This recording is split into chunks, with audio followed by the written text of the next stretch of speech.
Bem, bom dia a todos. Cumprimentar o senador Ivo Cassol, o senador autor do requerimento, Ataíde de Oliveira, meus companheiros de mesa, o Fábio Henrique, do TCU, o Fernando Mambelli, da Receita Federal, e o Rafael Abrita, da AGU. E dizer que para nós é uma honra estar aqui participando desse debate, pela importância que o Sistema S tem para o país, pela sua abrangência de ações em todo o território nacional.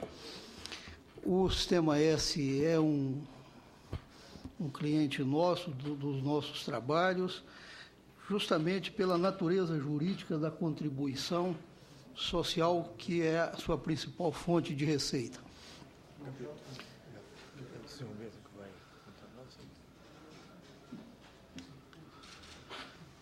A primeira questão que eu trago é a necessidade de prestar contas do Sistema S, justamente pela natureza jurídica da sua contribuição, que ela é uma contribuição arrecadada da folha de pagamento dos servidores, né?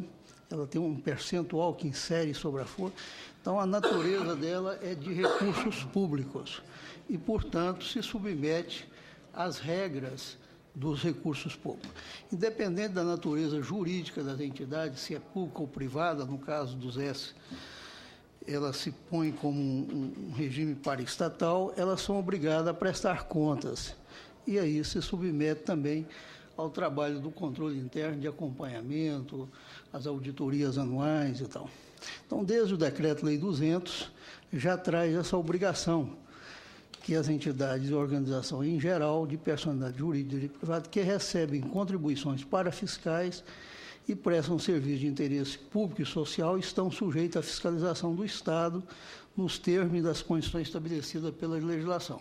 Eu trago isso pelo último debate que eu participei com o Sistema S, houve essa discussão se cabia ou não a nossa participação, a nossa auditoria.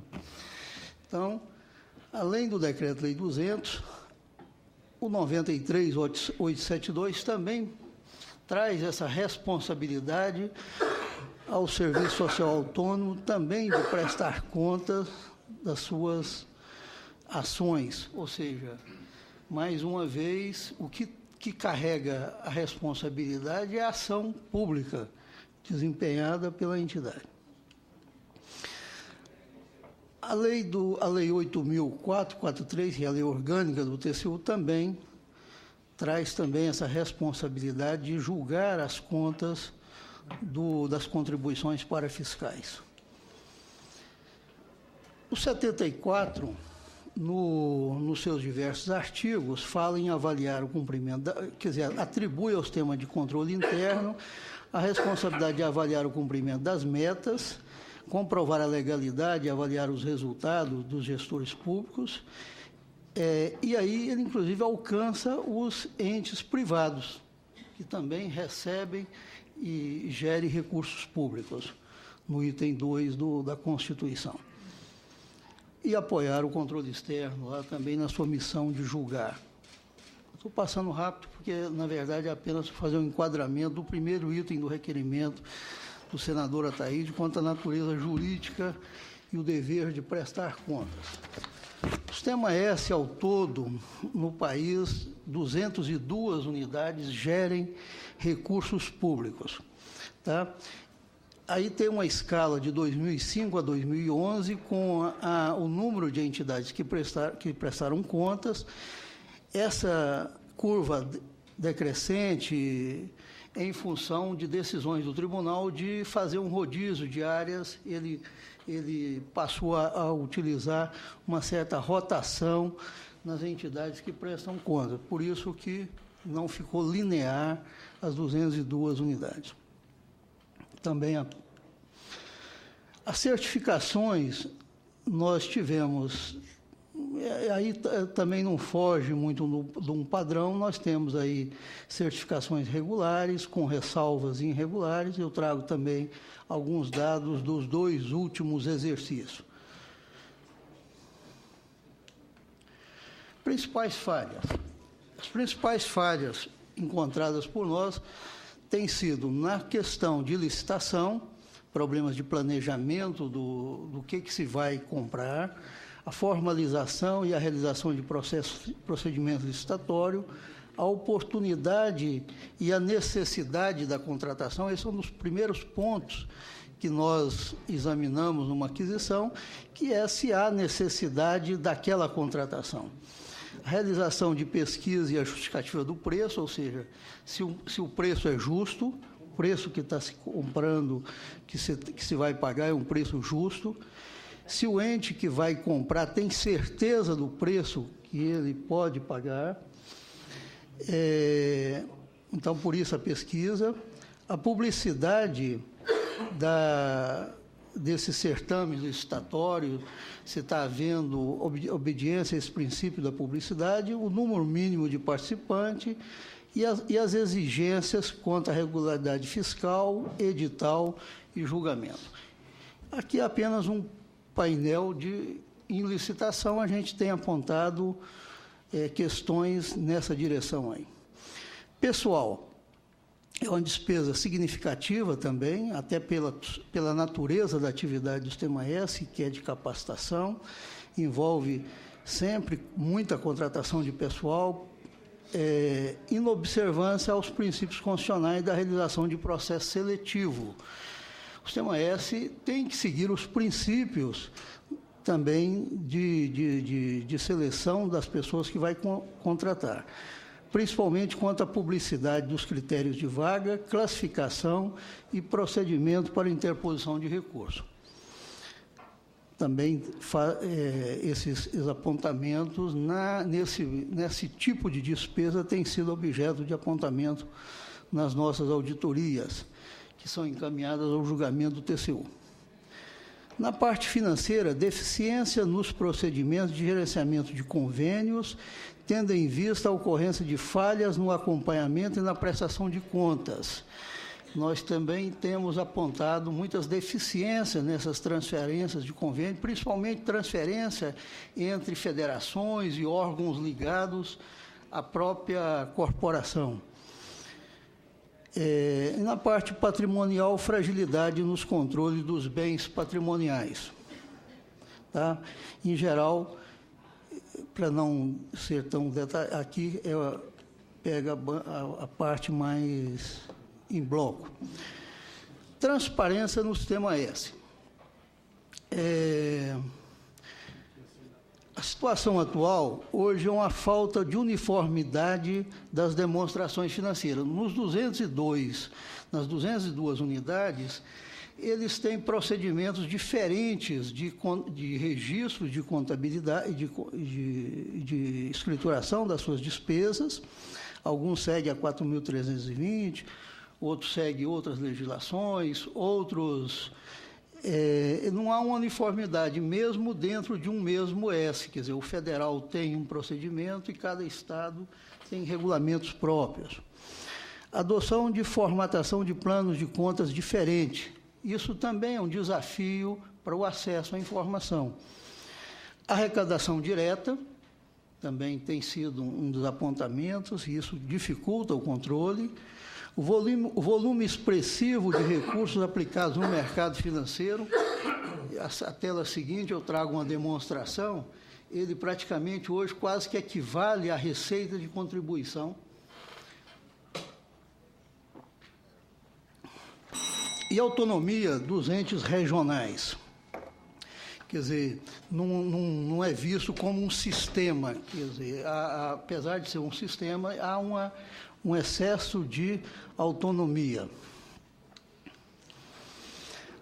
A LDO traz a necessidade que as entidades constituídas sob a forma de serviço social autônomo, destinatárias a contribuições dos empregados incidentes sobre a folha de salário, deverão divulgar trimestralmente na página, na internet e no local fácil visualização, os valores arrecadados e a especificação de cada receita e de cada despesa constante do respectivo orçamento, discriminados por natureza, finalidade e região.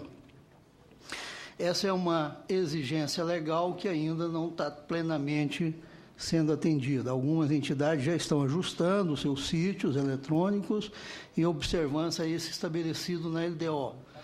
Mas como a LDO é uma lei que muda todo ano, também é um problema a LDO vir com essas normas de administração financeira, já que a nossa 4.320 ainda é uma lei de 1964,